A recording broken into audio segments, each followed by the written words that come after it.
Hey everyone, this is David Wolinsky, back with another audio interview from the archives of no-don't-die.com. This time I'm bringing to you the second half of my Q&A with Jay Margalus, who's a game developer, designer, and academic based in Illinois. He and I spoke on September 10th, 2015, and just a quick reminder, if you like and appreciate these interviews I've been doing these last few years, you can always hop on over to no-don't-die.com. You'll see a bunch of transcripts from there, and you'll also see a link to my Patreon, where your support helps me continue this independent reporting, exploring, and interviewing that I'm doing, trying to make sense of video game culture and the video game industry. Thanks for listening, and now here's Jay Margalus. Yeah, I mean, I guess I'm just curious, I don't know what it is about passion for video games that drives people to, target specific individuals and to traumatize them, regardless of whether you think, the threats are valid or whatever. They're still being made. And so obviously this has been a bit of a fixation for me. It's just like, well, why is this happening over video games of all things? Why do people do that? Yeah. I mean, that's not really an easy answer, but on the other hand, it probably is. Can you think of? I can't think of any other art form that's so widely consumed. Maybe that's electricity. Don't get into a fight with me about electricity, whether it's art, because I appreciate it. If an artist creates electricity, then it's art. No, I mean, I had read a thing earlier this year. Let me see if I could. This happens with film too, though, right? This happens with a lot of other things, which it kind of comes back to something that we wanted to talk about earlier. But this is not. It's not a thing that's exclusive to games. You see, Joss Whedon and people. I forget what whatever the thing was where everybody hated Joss Whedon for a while because he did something wrong. And yes, quote unquote wrong. And or your favorite, mass-produced novelist killed off one of your favorite characters, and they receive threats. These are not things unique to video games necessarily. It's just, people in video games oftentimes like to think that video games are the only thing out there because that's a lot of what they consume, and because of that, all the problems are in video games and isolated to that. And I think that does these problems and injustice because they're deeper social issues when people, the idea that you can threaten somebody and pretend they're less than human is a deeper social issue than it is just something with video games. It's a bigger problem than that. I know that you are well read, and I'm curious.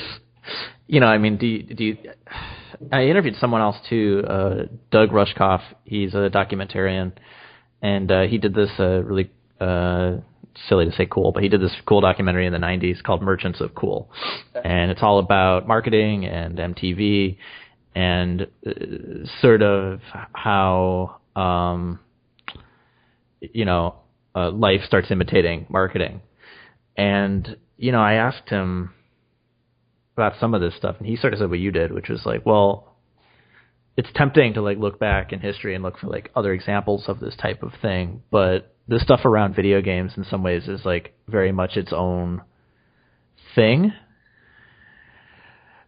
But as I'm saying that now, I don't know if that's necessarily the case, because you also made a good case.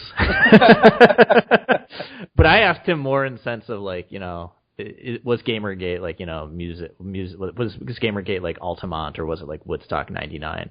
Which is okay, thinking of a way to frame this stuff for people who don't pay attention or care about video games to understand it. I think that's a useful tool, but I think what you see with Gamergate that you aren't seeing with the the mass organization of criticism of other media critics. I mean, Gamergate is largely targeted against media critics, but also women and people of diversity and so forth, right? So I don't want to minimize that, but with other critics, the professions had time to mature before the internet really became a thing, right? Your Siskel and Eberts of the day, or your book critics of the day were the professions existed, a long time before the internet really became a big thing, and because of that, there are rules in place, and there are, the way that content is produced and in criticism is a little bit less Wild West, I guess you would say. And what you see now, I think, is maybe a twofold thing. And I'm just kind of talking out of my ass here, so I could be wrong. But it's not good. But you see there are a lot of shitty game journalists out there, right? And I use journalist very loosely. There are a lot of shitty game writers out there, and so in one way that their shitty writing helps legitimize this critics movement. And I think their shitty writing can be largely attributed to the craft not being fully professionalized yet, right? And at the same time, so this is used as a legitimizer for this insane movement, which is just then there's the other component of it, which is there's just some awful people out there who think they can threaten people or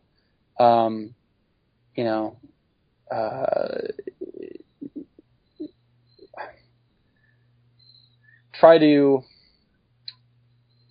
I don't know. I just, Will Wheaton, he has the Will Wheaton accent. Don't be a dick. Don't be a dick. Yeah. Just, why do people have to, why is everything, and why is it such a big deal?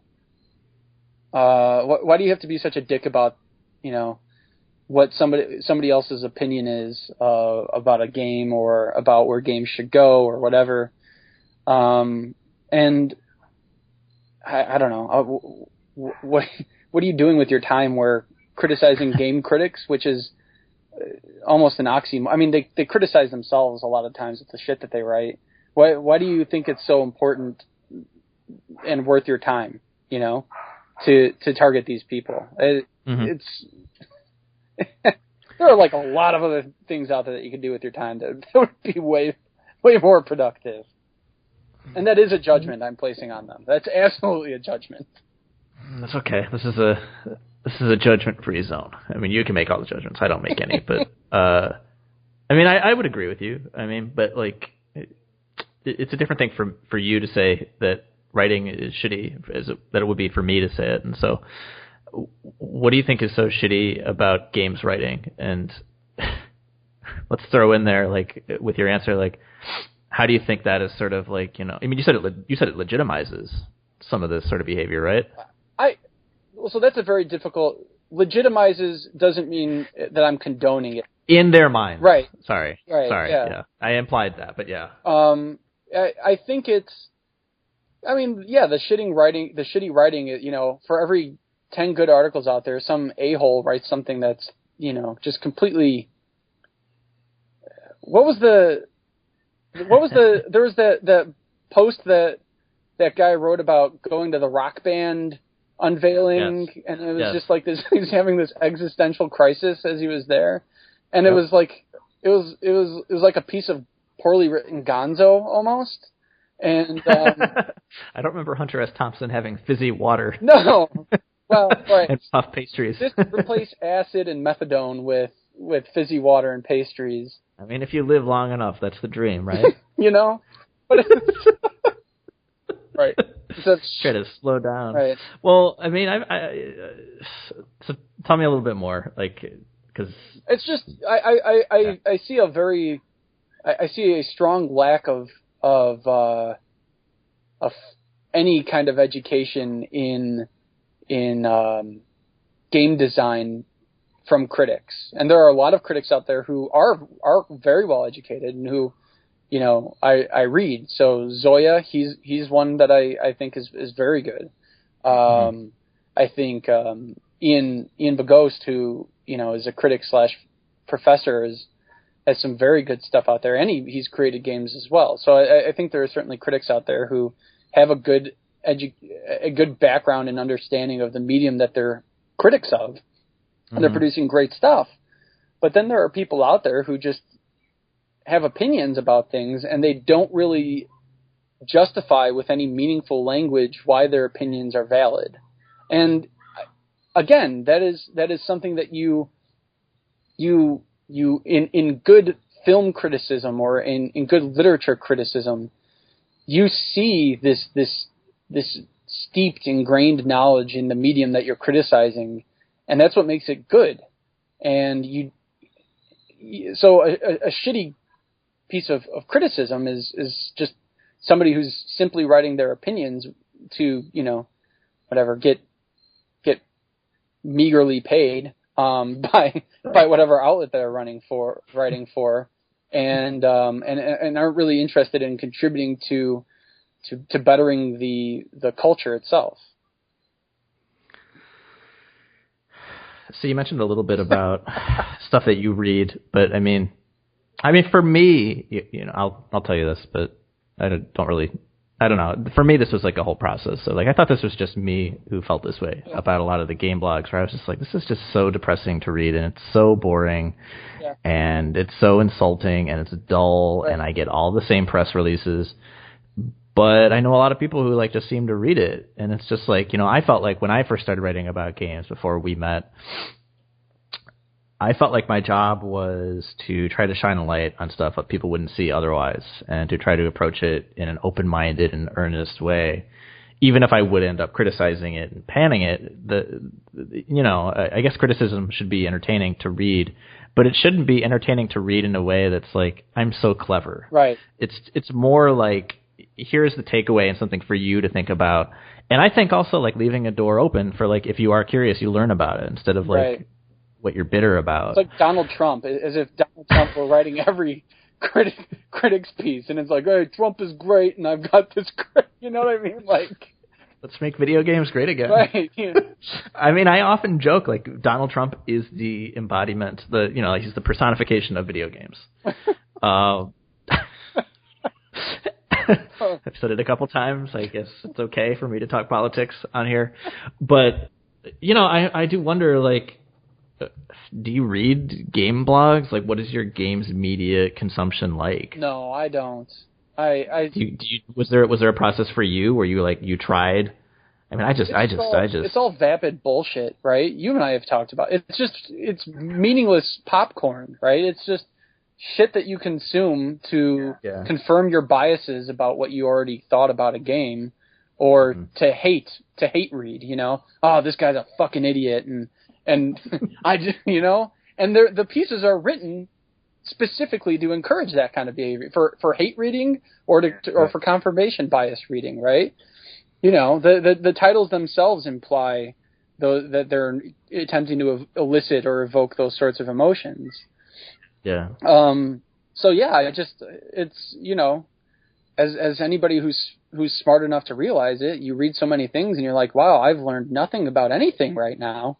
I'm going to move on to I'm going to move on and read something else. And I don't know if there was really a process of it besides this is all just crap, and I'm not. I think like you put your hand on the stove and then you get burnt once. I don't want to do that again. So, I'm curious, like, when a lot of this really toxic, horrible shit was happening last year, and it continues to happen still, like, I'm curious, like, I mean, I was teaching that Utah class, and I literally, like, my first day, it was, like, the day after, and I was like, it's not really germane, but it's kind of germane. Yeah. Like, I'm curious, like, did your students, did they want to talk about it? Did they have feelings about it? Like, I'm just curious, like, what was, the next generation's reaction to this stuff somehow intersecting with video games? Well, by and large, all of the students at DePaul are very smart, and they think that it's all.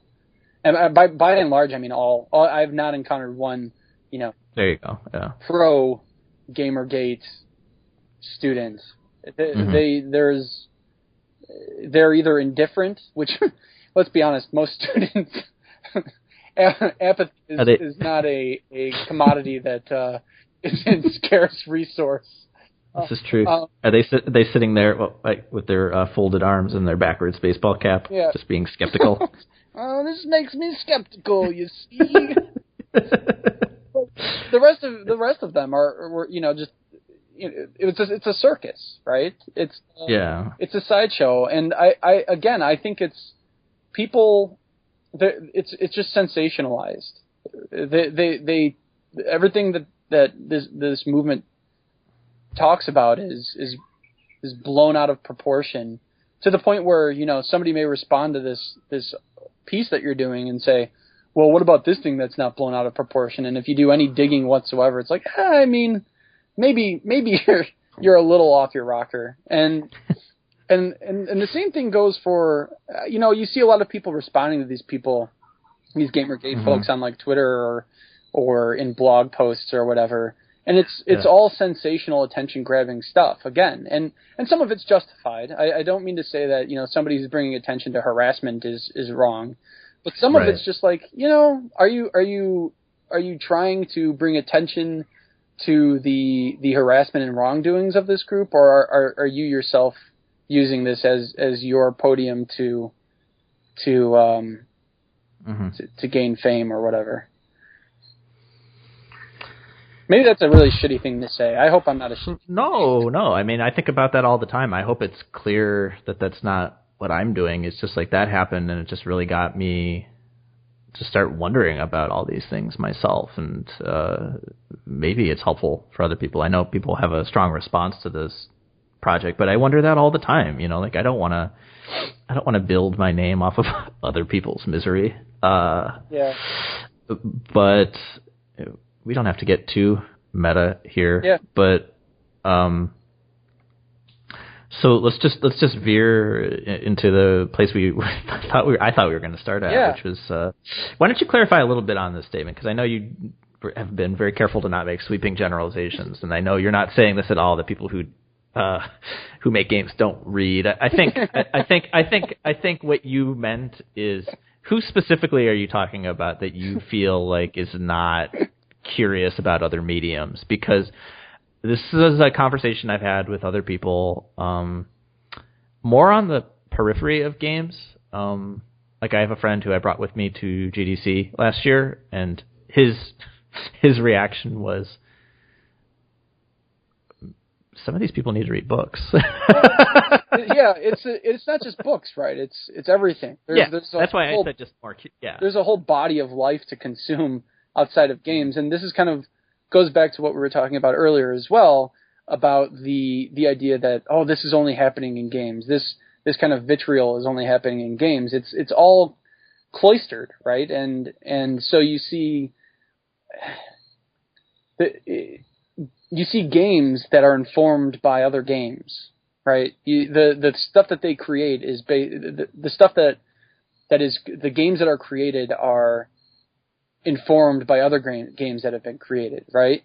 And I don't know. That's really, you're not going to get much new out of that, you know. If you're not out experiencing enjoying the human experience or consuming, it's not just books, it's film, it's life itself, just walking around and exposing yourself to different people, you know, traveling a little bit, or going to the Art Institute, right? Or, you know, whatever, just like forcing yourself to consume other stuff, you're going to be creating a lot of the same. Everything's going to look very similar. Everything's going to look the same. And if you're the kind of person who thinks that games are another excellent avenue to express oneself, not the only, but another avenue to express oneself, then that's unfortunate.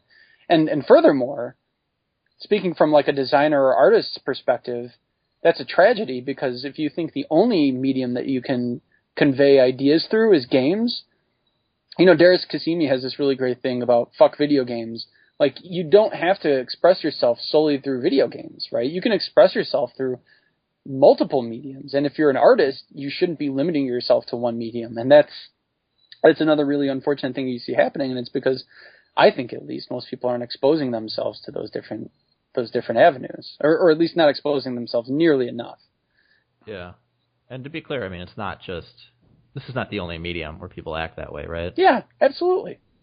Okay. No, I mean, I agree. I would agree. I mean, I do know that I will not name names, but I do know that there's another person we both know who you had told me scoffed at like reading books. This is a game developer. Yeah, he's a moron though. Yeah, I know. It's all and it's not with video games, like we've been talking about with everything else. Yeah. It's just, I don't know, part of to borrow from Hunter S. Thompson a little bit more, the part of the human condition almost, the way that we go about things, fortunately or unfortunately. But, I don't know. I'm a big proponent of a liberal arts education and having and exploring as much as you possibly can and having that inform all the things that you do and create. And I think you're able to come up with new things that people wouldn't have experienced. And you're able to delve further into the human condition itself and understand it more if you're exposing yourself to more of it. And if you're just exposing yourself to one or a limited avenue of life, then you're not going to make interesting stuff. You may make some goofy, one-off game, but you'll never be remembered for it. You will not change the way people view the world, which is what art's supposed to do, right? Is just like jolt you a little bit off to the side of your current state of being. You're not gonna do that. And all games don't need to be art either. This is a whole litany now. I'm sorry. No. I mean, I'm just laughing at it's funny that you basically are encouraging people to delve deeper. Oh, nice. Thank you.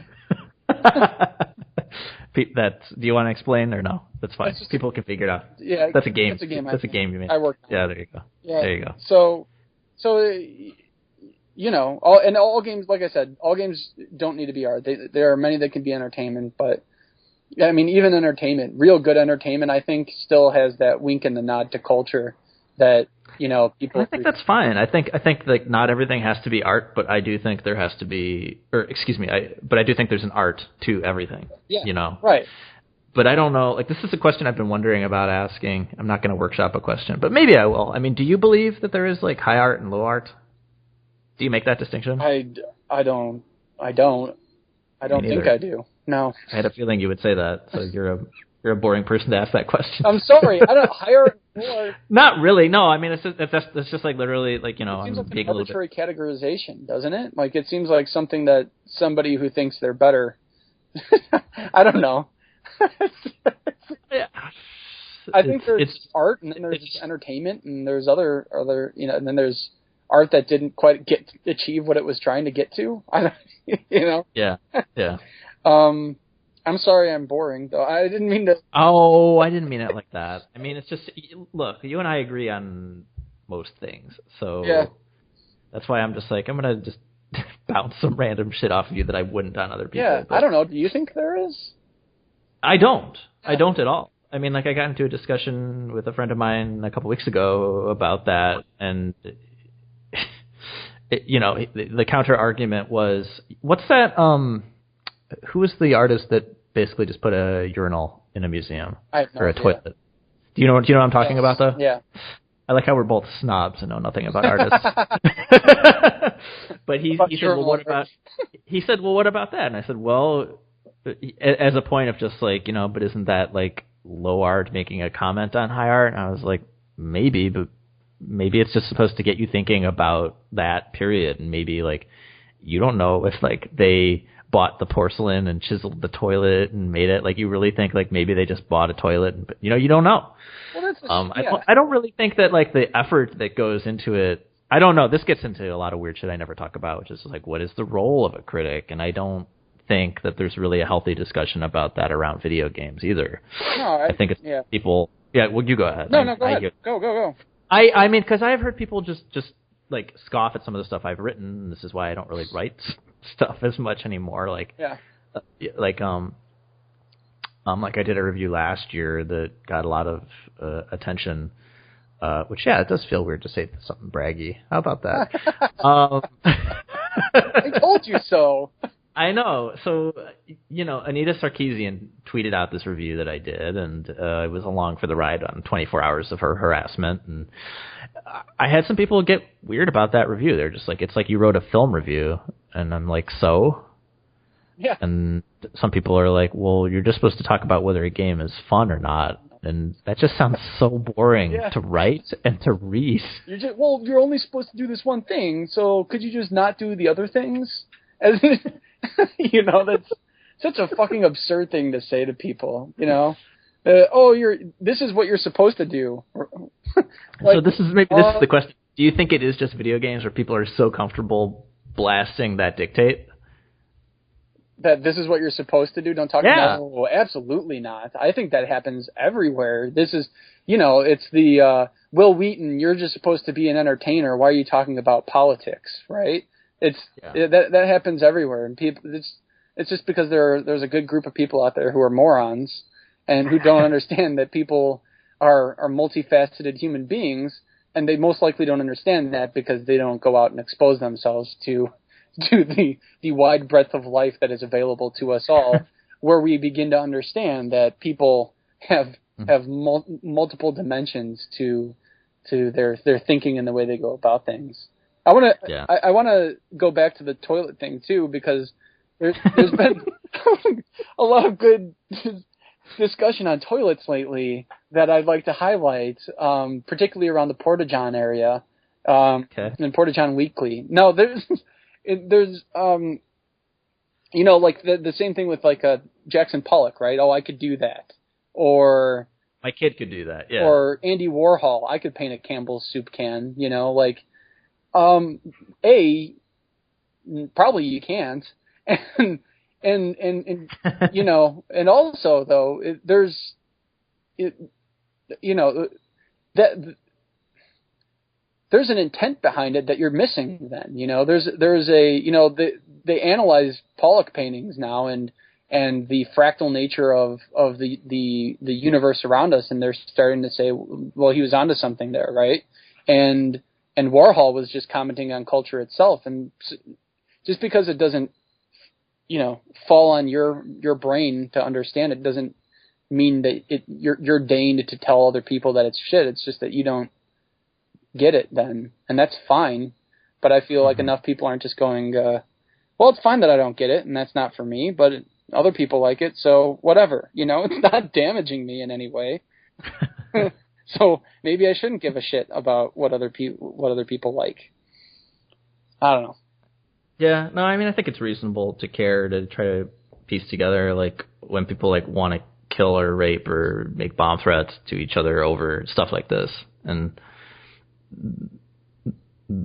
that is just, like, the itch I hopefully one day will scratch, or just feel like I've quieted my mind enough. It's interesting to hear people theorize, and it's also interesting to hear from people who think that these questions I ask have answers. So I will leave you with a broad question, now that I just gave you an epiphany of sorts. What do you think video games have accomplished? Accomplished for... however you want to interpret it. I thought it was broad. I think if you look at video games as entertainment, they've done an excellent job of relieving people of the kind of stress and realities that they have to deal with, right? And if you look at video games as art, they do a very similar thing, which is they tune you into the human condition and make you feel not alone. And I think that they are, for all of the things we criticize about games, I think that they are one of the most mass-consumed art forms, and rightly so, of our time, because they're so easy to distribute and to consume. And I think that we will, I just think that's really cool that you're able to touch people and to change the way people think, or to just make somebody feel better, or to play with their friends, or enjoy time with their pals or whatever, because of something you created. So I think that's really cool. And I wish, in the vein of what we've been talking about, I think that if, more people were less concerned about what other people felt about their favorite game and just liked it for how it made them feel, then they would probably be better off.